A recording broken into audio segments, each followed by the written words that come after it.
जानते हैं कि क्लास 9 चैप्टर 1 फिजिक्स का मेन चैप्टर जो है वो है मोशन। तो इसको पढ़ने से पहले हम जानते हैं कि मोशन होता क्या है। जब भी हम मोशन का नाम सुनते हैं तभी हम जानते हैं कि कहीं से लेकर कहीं तक की जो है वो दूरी है। अगर वो दूरी है और अगर वो दूर है तो उसको तय करने में थोड़ा समय भी लगेगा, कुछ सेकंड का लगेगा, कुछ आवर का लगेगा, ये इसमें दूरी में कुछ मिनट का लगेगा, सॉरी मीटर होगा, कुछ किलोमीटर होगा। तो ये समझ में आया कि मोशन होता क्या है। जब हम इसकी डेफिनेशन में जाते हैं तो डेफिनेशन इसकी क्या बन सकती है। When an object change its position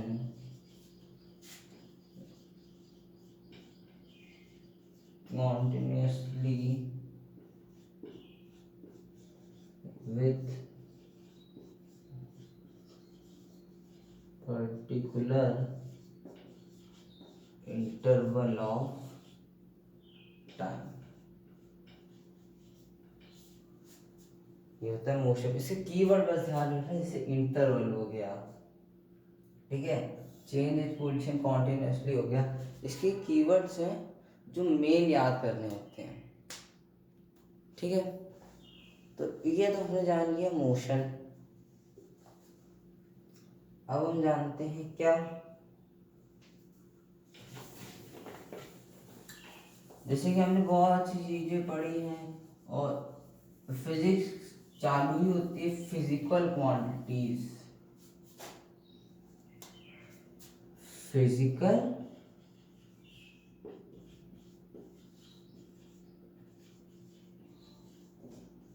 quantities. Physical quantities भी दो टाइप की होती हैं,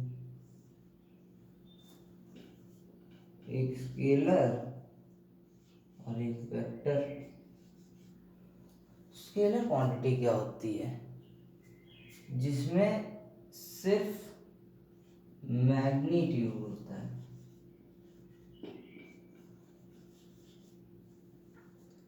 जिसमें सिर्फ मैग्नीट्यूड मतलब होता है कि उसमें कोई वैल्यू होती है, ये होता है स्केलर, जिसमें मैग्नीट्यूड है या फिर वैल्यू होती है। स्केलर का जैसे एग्जांपल हम ले लें, स्केलर का एग्जांपल हम ले लें डिस्टेंस। इसमें कोई डायरेक्शन नहीं पता है ना कि इधर जाएगा उधर जाएगा उधर जाएगा। डिस्टेंस, स्पीड, एवरेज स्पीड, तो ये तीन जो है वो इसके एग्जांपल, ठीक है। अब एक चीज होती है वेक्टर क्वांटिटी, इसको क्लासिफाइड करते हैं दो चीजों, जैसे एक होती है मैग्नीट्यूड और एक होता है डायरेक्शन। इसमें मैग्नीट्यूड डायरेक्शन दोनों होता है। जैसे हम धक्का मारते हैं किसी को, फोर्स लगाते हैं उस पर, तो क्या होता है वो एक पर्टिकुलर डायरेक्शन की ओर जाता है, ऐसा ही नहीं कहीं भी चला जाता है, एक पर्टिकुलर डायरेक्शन की ओर जाता है वो। तो इसको हम ये लिख सकते हैं, इसका एग्जांपल जैसे हमें लिखना हो तो क्या लिख सकते हैं, फोर्स। अभी हम पढ़ेंगे डिस्प्लेसमेंट एक्सेट्रा और एक्सेट्रा। ये हम पता नहीं बहुत सारे होते हैं, तो बहुत सारे को हम एक ही चीज में नहीं डिस्कस कर सकते, तो जितने चैप्टर में है वो बता दिए। फोर्स बस नहीं है, डिस्प्लेसमेंट है, ठीक है। अब इतना समझ में आ ही होगा।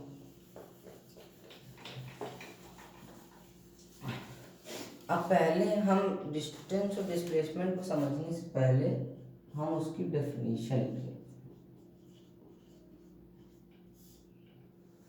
क्या लिखते हैं? Definition.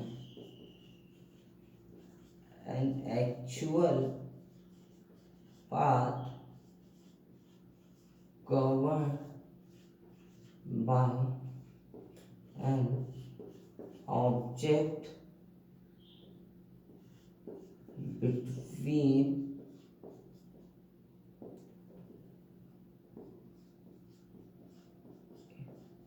initial and final point। इसको बहुत अच्छे से समझेंगे हम लोग। डिस्टेंस हो गया, displacement,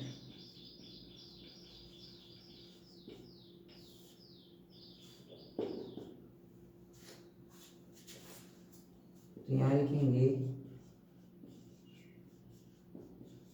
and shortest path covered by an object between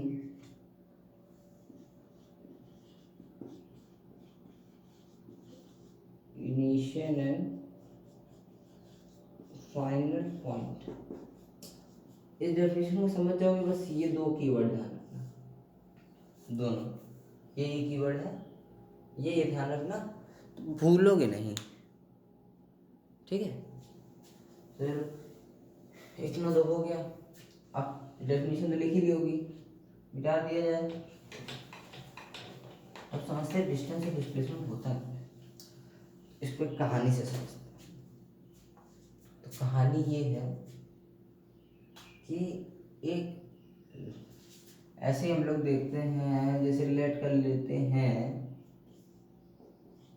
distance को बॉय और डिस्प्लेसमेंट को गर्ल, ठीक। ये भी वाला कार्टून देखा है, बंदूक और बुड़बक, उसमें डिस्टेंस को ले लो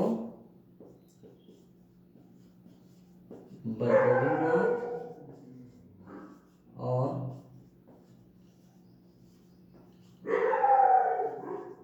बुद्धदेव है, और इसमें ले लो ज्ञान, ठीक। नहीं देखा हो तो देख के आना, ठीक है। तो अब इनके दो कैरेक्टर ले लिए, ठीक है। अब जब हम बद्रीनाथ और बुद्धदेव की बात आते हैं तो हम इसको बी बी कर लें। यहाँ पे इनका है स्कूल, ठीक है, और यहाँ पे इनका है घर, ठीक है। अब यहीं पे आता है ज्ञान। अब ज्ञान का भी स्कूल, ज्ञान का ये है, और लगभग इसी की डिस्टेंस पे घर भी है, ठीक है। तो ज्ञान क्या है? ज्ञान सीधे चला जाता है। ज्ञान और बद्रीनाथ का एक बार को मान लें कि घर एक ही है, ठीक है। तो ये ज्ञान का स्कूल हो गया, एक ही स्कूल में है, मान लेते हैं एक ही घर में भी है, ठीक है। तो ज्ञान क्या, ज्ञान पढ़ने वाला बच्चा, अच्छा बच्चा, तो वो सीधे घर गया, उसने क्या कवर करा? Shortest path. अब बद्रीनाथ और बुद्धदेव ये ज्यादा पढ़ने वाले हैं, मतलब दिमाग के मामले में ज्ञान से भी अच्छे हैं। तो अब क्या करा बद्रीनाथ बुद्धदेव?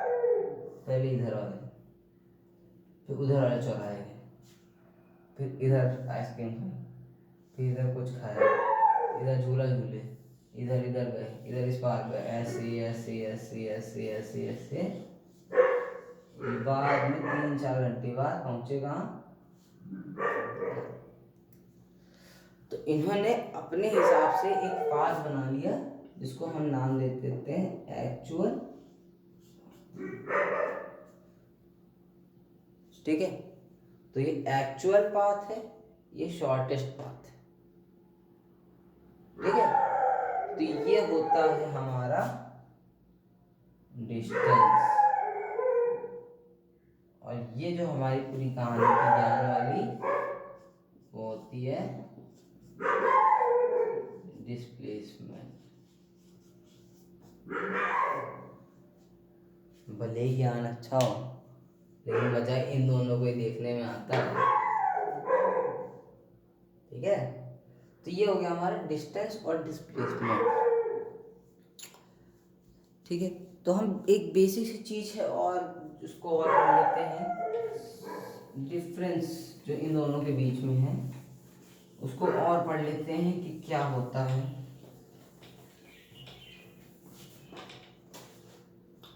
देखो,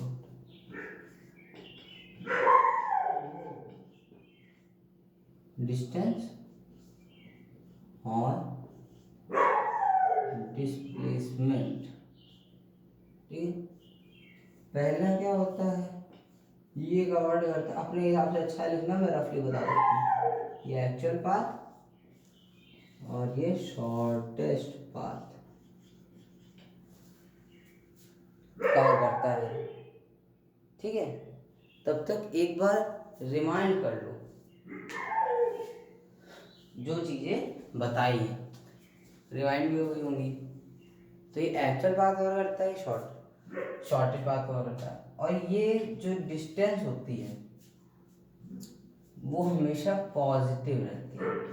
ये बहुत ज़्यादा केस में, तो बहुत मतलब सॉरी रेयरली केस में ज़ीरो हो जाती है। ठीक है, अब जो डिस्प्लेसमेंट की बात करें, डिस्प्लेसमेंट पॉजिटिव भी होती है, नेगेटिव भी होती है। ठीक, अब डिस्टेंस में क्या होता है, जैसे हमने देखा था ऐसे ऐसे ऐसे ऐसे ऐसे ऐसे पता नहीं कैसे कैसे वो जा रहा था नाचते नाचते, तो उसमें क्या था कि हमारी डायरेक्शन हमें कंफर्म नहीं हो रहा था। तो ज्ञान का क्या था, ज्ञान का हमें डायरेक्शन कंफर्म था कि वो सीधे जा रहा है, या तो पर्टिकुलर नॉर्थ में, साउथ में, north east, north west, south east, south ऐसे जा रहा है, किसी डायरेक्शन में जा रहा है। तो अब इसमें क्या होता है, तो हमने पढ़ा था जिसमें मैग्नीट्यूड होता है खाली, तो ये स्केलर और ये, ठीक हो गया।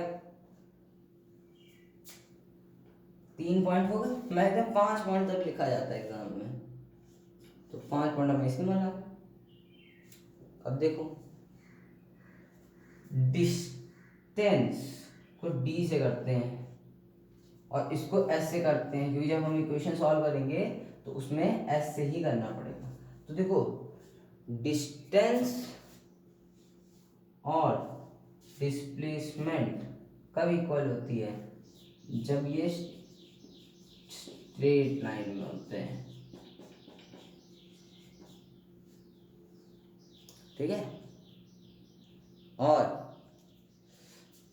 इस केस को छोड़ के अगर हम देखें तो डिस्टेंस हमेशा बड़ी होती है डिस्प्लेसमेंट।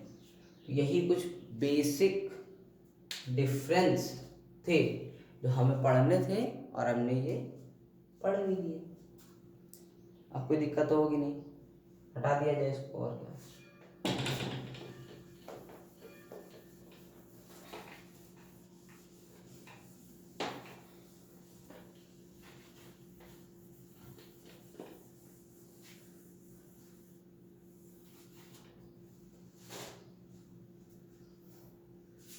चलो, अब देखते हैं हम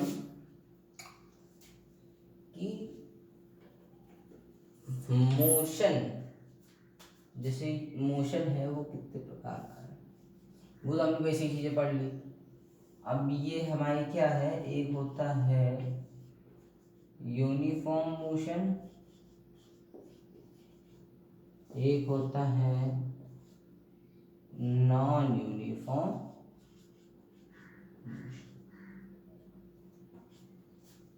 ठीक है, यानी का मतलब मोशन लिखा है पूरा। ठीक है, तो यूनिफॉर्म मोशन और नॉन यूनिफॉर्म मोशन होता क्या है। तो जब हम यूनिफॉर्म मोशन की बात करें तब उसमें जब मैं डेफिनेशन लिखूंगा तो कीवर्ड अंडरलाइन कर लूंगा, तुम लोग भी कीवर्ड अंडरलाइन कर लेना।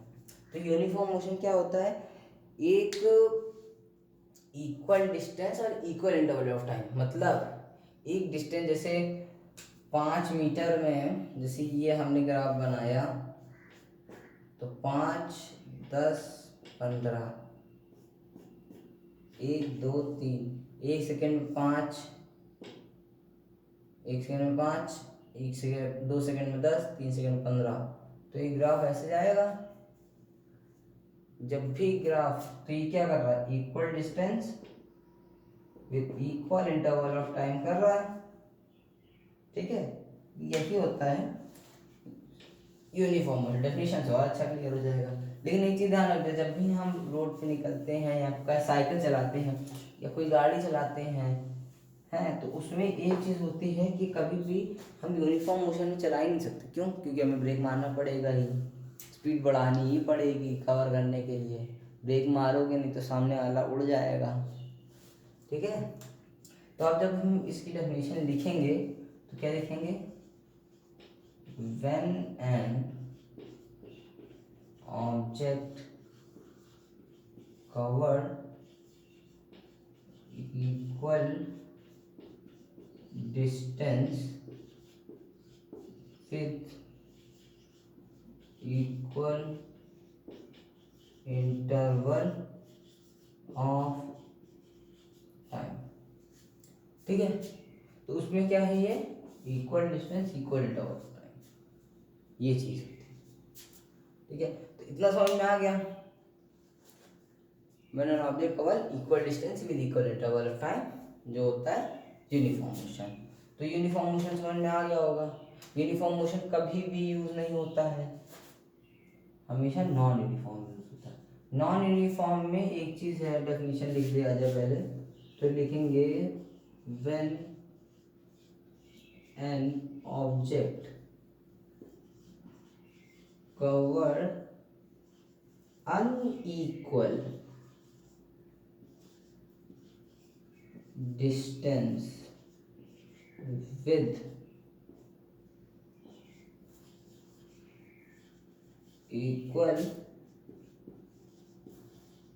interval of time। इसमें कीवर्ड क्या है, unequal distance with equal interval of time. ठीक है, तो मतलब दो, जैसे 1 सेकेंड में आपने 3 करी, आपने स्पीड बढ़ा दी, 2 सेकेंड में 4 हो गई, मतलब 2 सेकेंड में 4 और कर ली, 2 सेकेंड में टोटल 4, तो पूरे 2 सेकेंड में टोटल 7 मीटर डिस्टेंस कवर हो गई।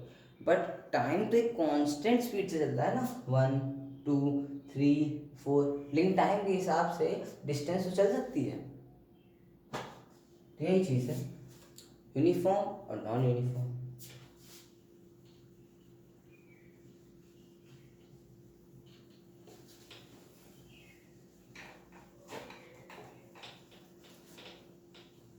ठीक है, तो अभी समझ में आ गया होगा। तो आज के लिए इतना ही रखते हैं। तो थैंक्स एवरीवन ये वीडियो पूरा देखने के लिए। अगर अच्छा लगे तो नहीं कहेंगे सब्सक्राइब करो, बट अच्छा लगे तभी करना, नहीं तो मत करना, कोई बात नहीं। Thank you.